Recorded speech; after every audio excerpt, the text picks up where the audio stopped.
Remember, we are coming to you from GA0993341 on your Ghana Post GPS app. To begin with, the NDC minority in Parliament is set to make a formal request to the Speaker to refer the conduct of Deputy Trade Minister Carlos Ahinkra to the Privileges Committee. Mr. Ahinkra is accused of parliamentary misconduct by verbally assaulting MP for North Tongue Samuel Okudzeto Blakwa after it emerged that the Trade Ministry backed a private event organizer to collect up to $100,000 from expatriates businesses to grant them access to the president and at an awards ceremony. Deputy Trade Minister Carlos Ahinkra told Joy FM's Top Story on Tuesday the ministry only collected monies meant for the event on behalf of the organizers and that the funds had been paid to the Millennium Excellence Foundation. Now, on the contrary, president of the Millennium Excellence Foundation, Ashim Morton, told pressmen the ministry was to retain a portion of the money. Indeed, nobody was told to pay $100,000 to sit next to the president. We only found out that the president was coming to that event on the day that he returned from Kumasi. And I had to relinquish my seat. Said Fakri sat next to the President of the Republic of Ghana on that day. He was supposed to sit next to me. I've known Said Fakri for the past 20 years. He has supported my initiatives. He has done a lot for Ghana. He has created the enabling environment for thousands of Ghanaians to work. It was my choice why Said Fakri should sit next to me. So that is why he sat on that table. And Said Fakri did not pay $100,000 before that event. If he decided to support the foundation later on because of the world-class event that we organized that evening, that was his prerogative. But he did not pay $1 before that event. So this should clarify the issues, and I've read somewhere on the social media that Said Fakri paid $100,000 to be seated next to the president. I would want to carefully inform our general public and well-wishers that the office of the president cannot be toyed with. You cannot come out and say that people paid money to sit next to me. You cannot do that. You need to have the facts before you speak. This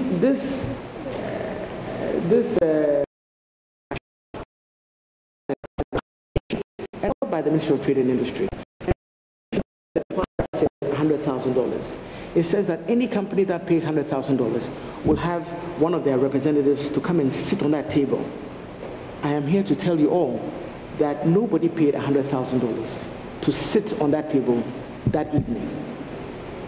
So if that should clarify the air about that, that is it. What I know is that some funds were released to the foundation to organize the expatriate awards, and thereafter some additional funds were given to us for post-events. I don't know whether those funds were complete. What I also know is that a portion of the funds that were raised by the foundation would be retained by the Ministry of Trade and Industry for further initiatives under the Ghana Expatriate Business Awards. We raised money not to burden the taxpayer of this country. These were monies raised from ordinary citizens of this country or expatriates who believed in the cause of the initiative.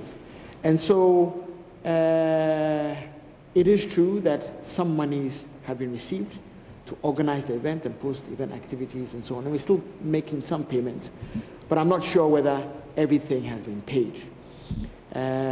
We will release that information to you when we get that information. So that was President of the Millennium Excellence Foundation, Ashim Morton. Now listen carefully to that part where he said that some of the funds were retained by the Trade and Industry Ministry. Let's now hear the voice of Mr. Carlos Ahinkra, Deputy Sector Minister, speaking on Joy FM's Top Story on Tuesday about the same subject. Well, for your information, that is what the Memorandum of Understanding said. That what? That the collections be made to the Ministry of Trade account so that they pick it from there and go. Okay, so have you given them the monies now? The monies you collected on your behalf? They've gone long gone. You've given them all the monies you collected? I can confirm to you that they have collected all the money. Every single 100% of the money. And the Trade Ministry did not reserve or keep any of that amount? They have collected all. Well, we'll get to the bottom of some of these issues. But meanwhile, one of the expatriates who sat close to the president has denied paying for his seat at all. There are other awards, there are so many awards out there. And even you could always, by knowing who got awarded, know, geez, why did this person win it? I don't think he deserved it. And you could see that there's something under this, some politics or this. In this case, just by analyzing who got the award, I think most people would agree that they were deserving. Did you make any donations before or after the program? I did not make absolutely no donations, nothing before and nothing after. So you simply were selected to sit on that seat? Exactly.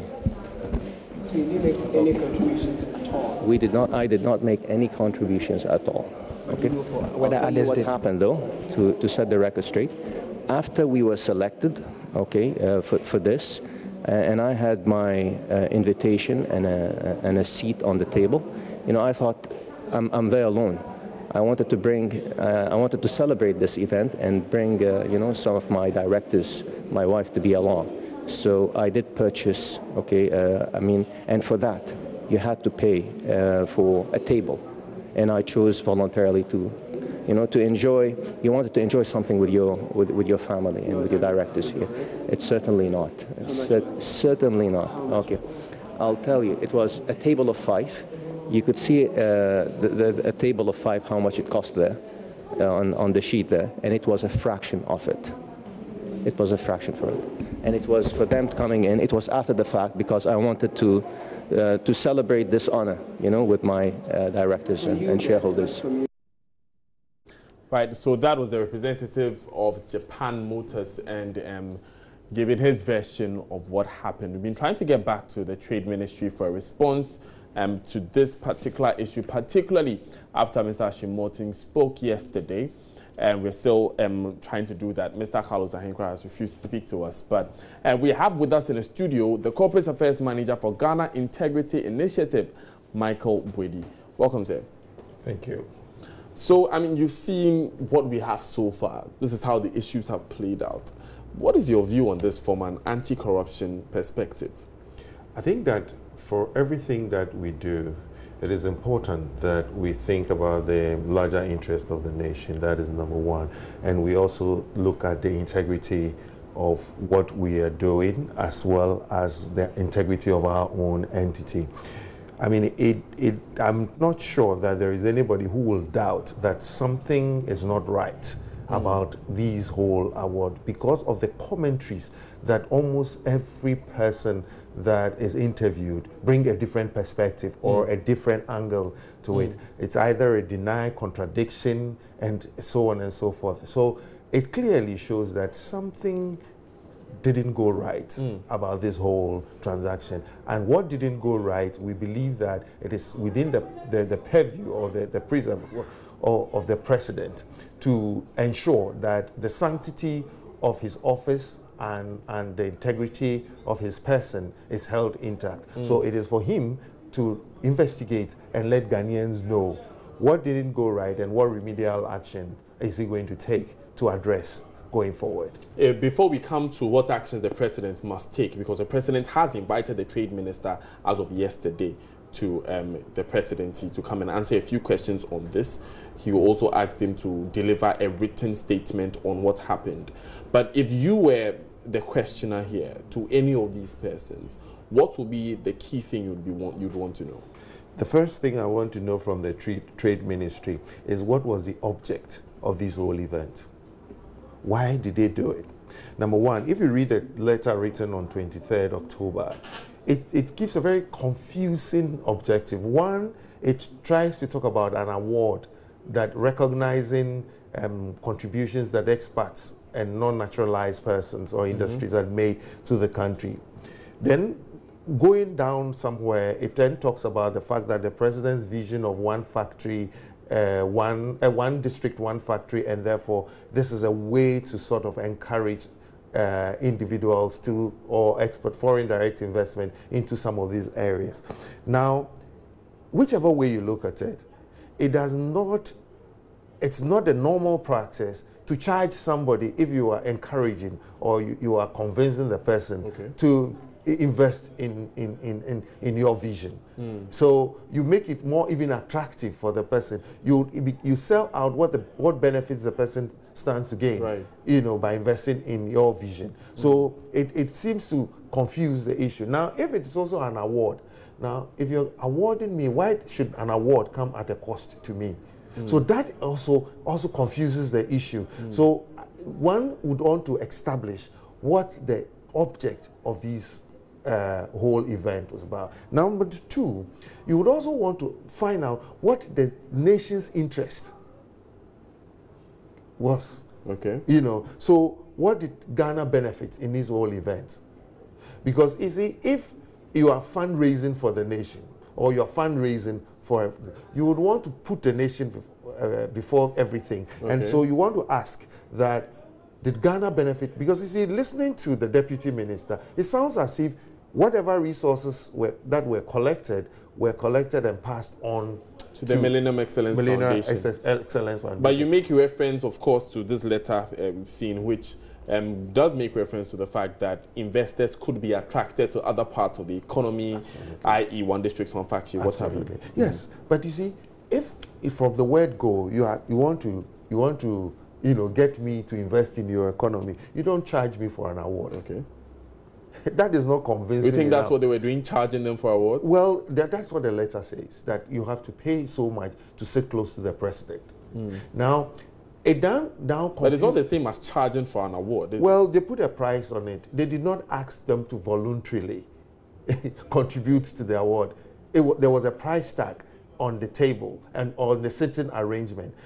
Now, the price tag in itself discriminates as to, because I cite this example that if I have done so well, I have complied with all the country's laws, I have invested so much, employed people, but I cannot afford the price tags on where to sit.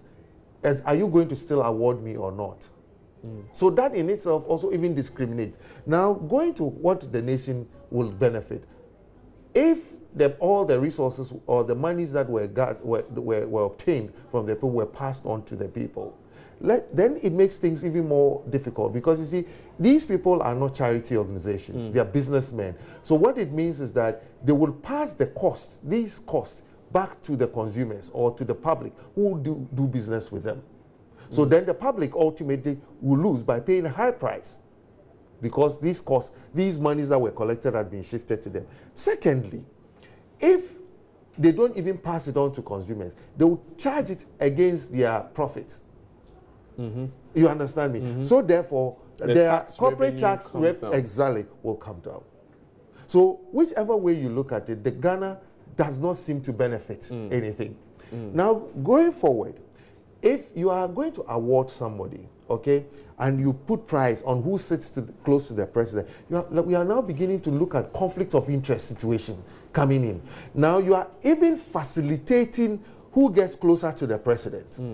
And that is also payment. We can then now begin to look at payment of facilitation fees. So every angle you try to justify it is not right. At every angle and any explanation you put to it, we believe that it is not right. But in all that you're saying, where does it come up that someone has committed an act that is liable, that makes him liable to prosecution or any sort of penalization? Well, because we're doing public education and because we are also, people's rights are involved, you don't want to jump the gun. You don't want to begin to prescribe a crime when you haven't done thorough investigation, when you don't have evidence to suggest so. Now, going forward, we believe that now that the president had called for briefing and had received the briefing, the president must not just take the briefing hook, line, and sinker and do nothing about it. Because you see, we have called for the passage of the Conduct of Public Officers Bill for God knows how long, and this is not being done. The president, it's about time now that the president pushes for that bill to be passed. Then it regulates the conduct of public offices, include like the trade minister and the deputy trade minister. In the absence. Can I just learn? Right. Now, the president should also then commission process audits. The Auditor General should audit the various processes, how the Millennium Challenge people became the people they partnered, how they were selected, Millennium Excellence Foundation, how they were selected, the various procurement laws, as to whether every law was adhered to. Then we now look at how the proceeds were accounted for. Now, the PMF, the Public Financial Management Law, were there any breaches? How are fees and levies charged by public officials? All these things must be exhausted. All these things must be thoroughly investigated. Wouldn't that be unfairly targeting these people? No, you're private not targeting businessmen who organize an award ceremony? You are not targeting the private businessmen. You are looking at whether due process were followed and whether there's something, everything was done and was done above board. Because you see, you don't put the president in situations that his office, you understand me, his office will be tarnished. The image of his office will be tarnished. You don't diminish, or you don't put the president in positions of ridicule. Right. So therefore, but it's not a crime to embarrass the president, is it? Well, it may not be a written crime. I'm not a lawyer, so I do not know whether it is a written. There's any law that says that, you know, when you embarrass the president, you've committed a crime. But morally, if the head of the family is embarrassed, if the head of the reputation of the head of the family is called to question, where do we stand as a people? You understand me? So let's not bring down the office and the image of the president by some of these acts. It doesn't help anybody. So that is why it is in the interest of the presidency to, one, ensure that, look, every possible law was properly followed, and that if indeed there were breaches, sanctions must be. You see, because the question you want to ask is that if it was done by persons who are not in the same camp with the president, what would have happened? If we want to say that the president for all, and that we want to do something to show that, look, that we are in a new era and indeed a certain change has come, then this is a clear example and this is a test on the presidency. What he will do going forward will show his resolve to ensure that, you know, there is sanity in our public office or not. Right. Thank you very much, Mr. Michael Brady, but you will not be leaving yet because the Ministry of Special Development Initiatives has budgeted to spend 800,000 cedis on the development of its website and a further 10 million on 20 four-wheel drive vehicles for the minister and other officials. The NDC minority in Parliament is raising red flags about the budget, accusing officials of inflating the figures. The ministry will also controversially spend 6.5 million cedis on furniture. The minister has been justifying the expenditure, and though Parliament yesterday approved a 1.1 billion cedi budget for the ministry, expected to champion government special projects through the 1 million one constituency or infrastructure for poverty eradication program. The details were contained in a document submitted to the House. We'll go and pick some details of that document later. But Mr. Brady, quickly before you go, there's an issue that came up that caused quite a ruckus in the House yesterday. The Minister for Special Development Initiatives, Mavis Howard-Komson, is on record to have said, for instance, she doesn't have a car as a minister. There will be offices for these 3 development authorities. And so these expenses are justified. Well, I don't know the basis on which you are justifying the expenses, but you know, for me, 800,000 for a website is a bit on the high side. I may not want to say, I don't want to say that they've padded the figure because I don't know the type of website they are building for them. But I think that for the nation to spend 800,000 on a website is quite on the high side. A nation that is struggling to ensure that their children gets education, good education. The nation that is struggling to provide, you know, water and electricity, spending 800,000. But that is not the real issue. You see, when the president appointed 110 ministers, a lot of us were worried, because you see, these are the attended costs that hits the public purse, and that is where people get worried about the numbers. You understand? Because you see, about 20 SUVs, you know, 10 million Ghana cedi. That's something around about $2.5 million thereabout. For a bit of trivia, that is how much it costs to construct a new mother-baby unit at Konfanoche Teaching Hospital. Thank you. That project. Thank you. So where lies our priorities as a country? So those are the things. So because you see, the more we say that we don't have money, and the more the country, we tell people we are not able to deliver certain service, the public good, because we don't have money. And the more people see some of these things, the more the citizenry gets scandalized. So in your view, this is evidence that the 110 ministers that were appointed is too many? It's just one too many.